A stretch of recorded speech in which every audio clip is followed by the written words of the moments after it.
ये आकाशवाणी रायपुर है। प्रादेशिक समाचार बुलेटिन के साथ मैं निशा नैयर।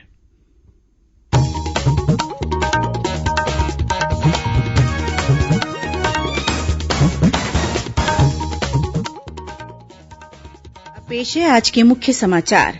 केंद्रीय मंत्रिमंडल ने एक नई अखिल भारतीय योजना कृषि अवसंरचना कोष को दी मंजूरी। राज्यपाल ने कहा कि विश्वविद्यालय संशोधन विधेयक पर विशेषज्ञों से सलाह लेने के बाद ही निर्णय लिया जाएगा। दंतेवाड़ा जिले में 5 इनामी सहित 27 माओवादियों ने किया आत्मसमर्पण। और प्रदेश के वन क्षेत्रों में परसों 11 जुलाई को बड़ी संख्या में फलदार पौधों के बीज की बोआई की जाएगी।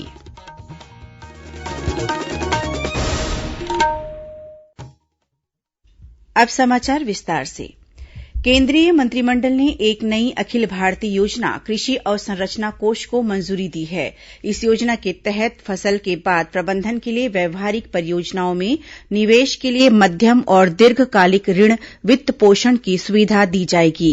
केंद्रीय कृषि और किसान कल्याण मंत्री नरेन्द्र सिंह तोमर ने कहा कि यह योजना क्रांतिकारी साबित होगी। इस योजना की अवधि चालू वित्त वर्ष से 2029 तक 10 वर्षों के लिए होगी। इसके तहत चालू वर्ष में 10,000 करोड़ रुपए की मंजूरी के साथ अगले 4 वर्षों में ऋणों का भुगतान किया जाएगा। इसके अलावा केंद्रीय मंत्रिमंडल ने कर्मचारी भविष्य निधि के 24% योगदान को जून से अगस्त तक 3 महीने बढ़ाने की भी मंजूरी दी है। इससे देश के 72 लाख से अधिक कर्मचारी लाभान्वित होंगे। वहीं मंत्रिमंडल ने प्रधानमंत्री आवास योजना के अंतर्गत उप योजना के रूप में गरीबों और शहरी प्रवासियों के लिए किफायती किराए के आवास परिसरों के निर्माण को भी मंजूरी दी है। इस योजना के तहत लगभग 3,50,000 लोगों को 1,08,000 सिंगल बेडरूम फ्लैट दिए जाएंगे। प्रधानमंत्री फसल बीमा योजना के तहत बीमा कराने की अंतिम तिथि 15 जुलाई निर्धारित की गई है। इस योजना के माध्यम से सिंचित और असिंचित धान, मक्का, सोयाबीन, मूंगफली, मूंग और उड़द की फसल का बीमा कराया जा सकता है। इसका लाभ ऐसे किसान जिन्होंने ऋण नहीं लिया है और जिन्होंने ऋण लिया है, दोनों उठा सकते हैं। बीमा कराने के इच्छुक किसान 15 जुलाई तक अपने नजदीकी बैंक, वित्तीय संस्था और लोक सेवा केंद्रों में संपर्क कर सकते हैं। गौरतलब है कि प्रदेश में अब किसान स्व प्रमाणित बोआई पत्र देकर भी प्रधानमंत्री फसल बीमा योजना का लाभ ले सकेंगे। इसके तहत प्रतिकूल मौसम जैसे सूखा, बाढ़, ओलावृष्टि, कीट व्याधि जैसी प्राकृतिक आपदाओं से होने वाले नुकसान से किसानों को राहत मिल सकेगी। राज्यपाल अनुसुईया उइके ने कहा है कि विश्वविद्यालय संशोधन विधेयक पर विश्वविद्यालय अनुदान आयोग के साथ ही अन्य राज्यों की प्रणाली का अध्ययन करने और विशेषज्ञों से सलाह लेने के बाद ही निर्णय लिया जाएगा। आज राजभवन में प्रदेश के मंत्रियों से मुलाकात के दौरान लंबित विधेयकों के साथ ही छत्तीसगढ़ से जुड़े विकास के मुद्दों पर चर्चा की गई। राज्यपाल ने कहा कि प्रदेश में उच्च शिक्षा की गुणवत्ता को बनाए रखना ही हम सबका उद्देश्य है। सुश्री उइके ने मंत्रियों से कहा कि 5वीं अनुसूची क्षेत्रों में जिन ग्राम पंचायतों को नगर पंचायतों में बदला गया है, उससे जनजातियों के अधिकारों का हनन हो रहा है। उन्होंने कहा कि इसमें परिवर्तन की जरूरत है। आज राज्यपाल से कृषि मंत्री रविन्द्र चौबे, वन मंत्री मोहम्मद अकबर, नगरीय प्रशासन मंत्री शिव कुमार डहरिया और उच्च शिक्षा मंत्री उमेश पटेल ने मुलाकात की। केंद्रीय माध्यमिक शिक्षा बोर्ड सीबीएसई ने स्पष्ट किया है कि मीडिया में जिन पाठ्यक्रमों को हटाए जाने की खबरें आ रही हैं, उन्हें या तो संशोधित पाठ्यक्रम में या एनसीईआरटी के वैकल्पिक शैक्षिक कैलेंडर में शामिल किया जा रहा है। सीबीएसई ने एक बयान में बताया है कि एनसीईआरटी का वैकल्पिक शैक्षिक कैलेंडर बोर्ड से संबद्ध सभी स्कूलों में पहले से ही लागू है। बयान में कहा गया है कि लगभग 190 विषयों की 30% कटौती के संशोधित पाठ्यक्रम को लागू किया गया है। बोर्ड ने बताया है कि शैक्षिक सत्र 2020-21 के लिए 9वीं से कक्षा 12वीं तक के पाठ्यक्रम में की गई कटौती केवल एक बार के लिए ही है। राजधानी रायपुर में कोरोना संक्रमित मरीज मिलने का सिलसिला लगातार जारी है। आज रायपुर में 49 नये कोरोना संक्रमित मरीज मिले हैं। वहीं बिलासपुर में 4 मरीजों की पहचान की गई है। इसके अलावा नारायणपुर जिले में रैपिड किट टेस्ट में 23 व्यक्ति कोरोना संदिग्ध पाए गए हैं। उधर बीजापुर जिले में 13 कोरोना संक्रमित मरीजों की पहचान की गई है। इनमें 8 केंद्रीय रिजर्व पुलिस बल सीआरपीएफ के जवान हैं। इसके अलावा महिला और बाल विकास अधिकारी के परिवार के 5 लोग भी कोरोना पॉजिटिव पाए गए हैं। छत्तीसगढ़ में अब कोरोना संक्रमितों का आंकड़ा 3600 के पार पहुंच गया है। इधर रायपुर के एम्स अस्पताल में भर्ती एक कोरोना संक्रमित मरीज की आज उपचार के दौरान मौत हो गई।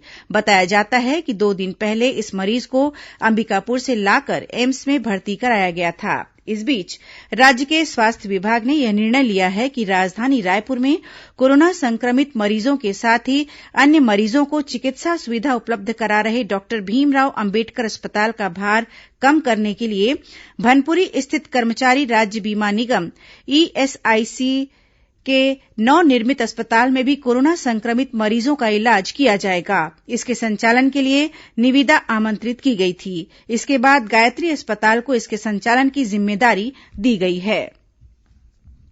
मुख्यमंत्री भूपेश बघेल ने आज प्रदेश के 7 जिलों में स्थित वृद्धाश्रमों के बुजुर्गों से वीडियो कॉन्फ्रेंसिंग के जरिये बातचीत की और उनका हालचाल पूछा।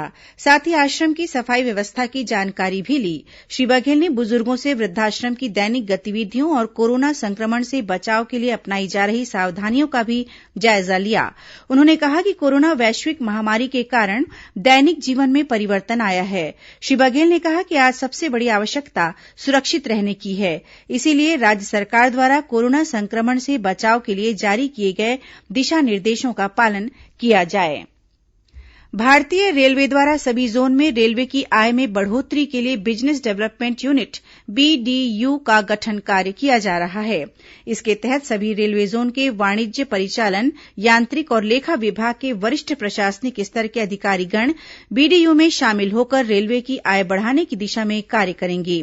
साथ ही उद्योग संचालकों, छोटे व्यापारियों, वाणिज्यिक संगठनों और कंपनी के प्रबंध निदेशकों से मुलाकात करेंगे और उन्हें रेलवे के जरिए माल परिवहन करने के लिए प्रोत्साहित करेंगे। बीडीयू यूनिट मुख्यालय स्तर पर मुख्य माल यातायात प्रबंधक और मंडल स्तर पर वरिष्ठ मंडल परिचालन प्रबंधक के नेतृत्व में कार्य करेगी। इधर दक्षिण पूर्व मध्य रेलवे से चल रही 3 पार्सल रेलगाड़ियों के परिचालन में विस्तार किया गया है। आधिकारिक जानकारी के अनुसार इतवारी टाटानगर, मुंबई शालीमार मुंबई और पोरबंदर शालीमार पोरबंदर के मध्य चलाई जा रही विशेष पार्सल ट्रेनों को अब 31 दिसंबर तक चलाया जाएगा। प्रादेशिक समाचार आप आकाशवाणी रायपुर से सुन रहे हैं। छत्तीसगढ़ की खबरों से है आपका वास्ता और खबरों की विश्वसनीयता से है हमारा वास्ता। आकाशवाणी समाचार रायपुर के प्रादेशिक समाचार बुलेटिन के साथ ही हमारे समसामयिक कार्यक्रम आप रेडियो के अलावा अपने मोबाइल पर भी सुन सकते हैं। आकाशवाणी समाचार फेसबुक, ट्विटर और यूट्यूब पर भी उपलब्ध है। हमारा Facebook page Chhattisgarh news on AIR, Twitter handle CGAIR news और हमारा यूट्यूब चैनल है छत्तीसगढ़ AIR न्यूज। तो अब रेडियो के साथ ही आपके मोबाइल के जरिए भी हम पहुंच रहे हैं आप तक। छत्तीसगढ़ की हर खबर के लिए सुनते रहिए आकाशवाणी समाचार। अब आगे बढ़ते हैं बाकी के समाचारों की ओर। दंतेवाड़ा जिले में आज 5 इनामी सहित 27 माओवादियों ने आत्मसमर्पण किया है।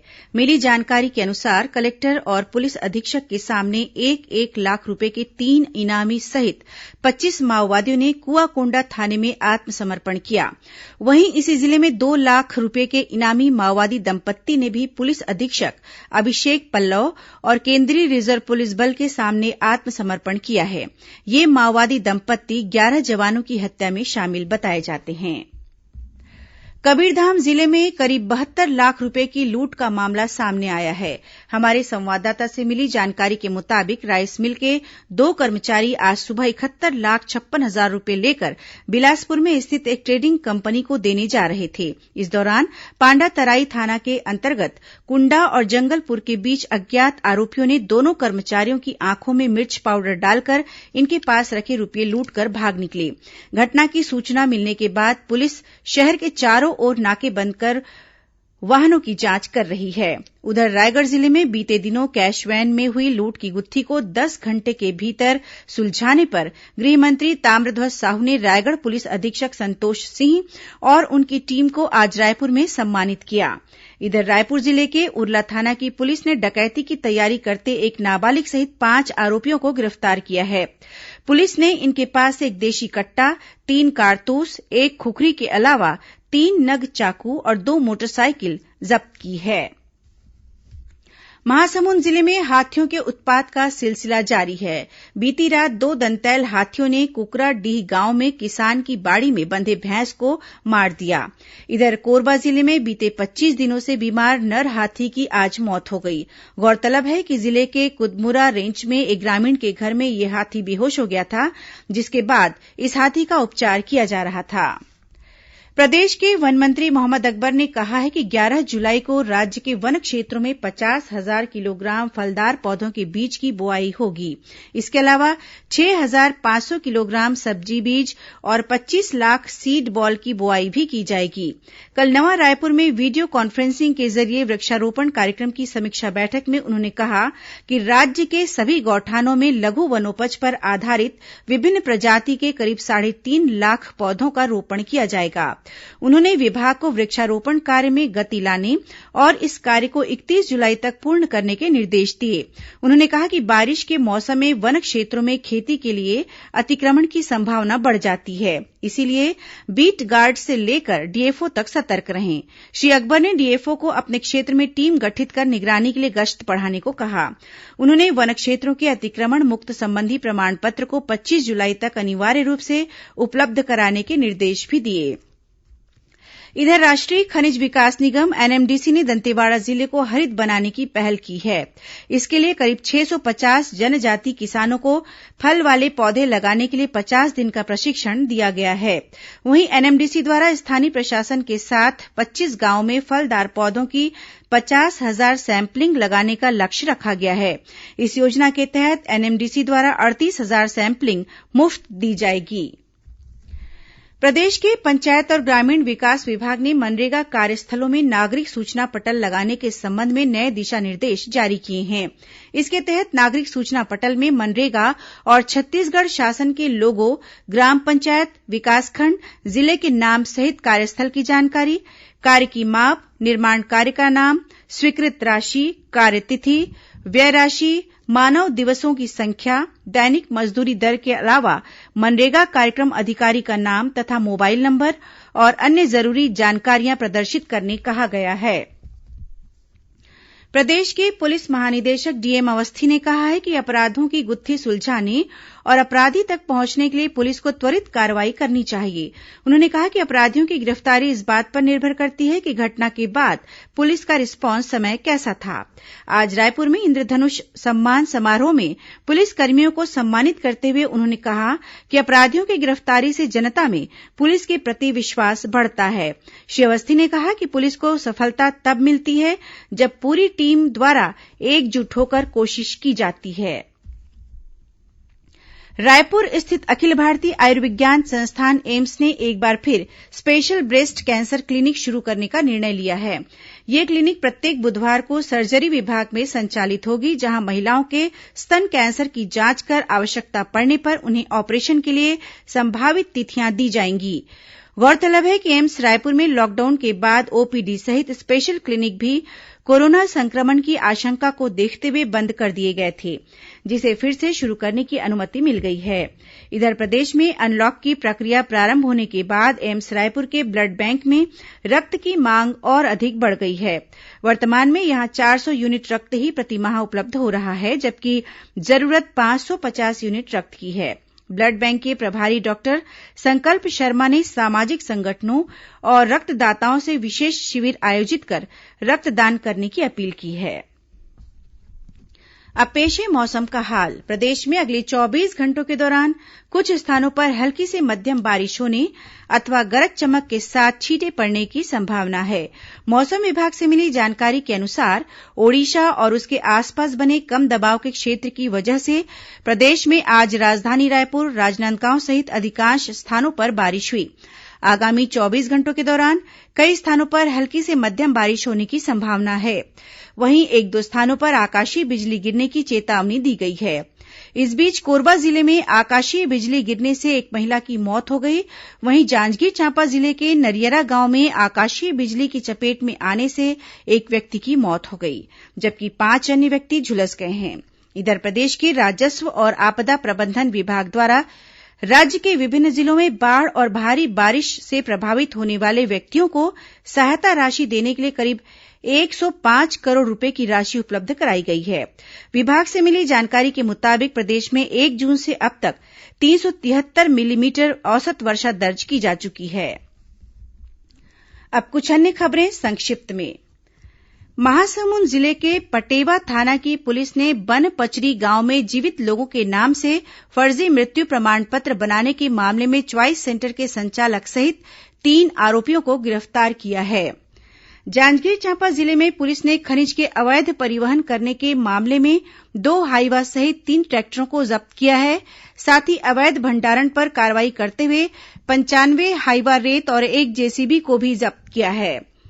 जांजगीर चांपा जिले में 2 अलग अलग घटनाओं में सर्पदंश से एक वनकर्मी सहित एक नाबालिग की मौत हो गई। वहीं इसी जिले के सिवनी गांव में पानी में डूबने से एक बच्चे की मौत हो गई। कोंडागांव पुलिस ने रायपुर से गुम हुई 2 नाबालिग लड़कियों को बरामद किया है। फिलहाल इन्हें बाल मित्र कक्ष में ठहराया गया है। इसी जिले के अरंडी गांव में छोटे भाई के द्वारा बड़े भाई की हत्या करने का मामला सामने आया है। जांजगीर चांपा जिले के बसंतपुर गांव में करंट लगने से एक व्यक्ति की मौत हो गई। और कबीरधाम जिले की चिल्फी थाना पुलिस ने 2 आरोपियों को गिरफ्तार कर इनके पास से करीब 22 किलो गांजा बरामद किया है। अंत में मुख्य समाचार एक बार फिर। केंद्रीय मंत्रिमंडल ने एक नई अखिल भारतीय योजना कृषि अवसंरचना कोष को दी मंजूरी। राज्यपाल ने कहा कि विश्वविद्यालय संशोधन विधेयक पर विशेषज्ञों से सलाह लेने के बाद ही निर्णय लिया जाएगा। दंतेवाड़ा जिले में 5 इनामी सहित 27 माओवादियों ने किया आत्मसमर्पण। और प्रदेश के वन क्षेत्रों में परसों 11 जुलाई को बड़ी संख्या में फलदार पौधों के बीज की बोआई की जाएगी। इसी के साथ प्रादेशिक समाचार बुलेटिन समाप्त हुआ। नमस्कार।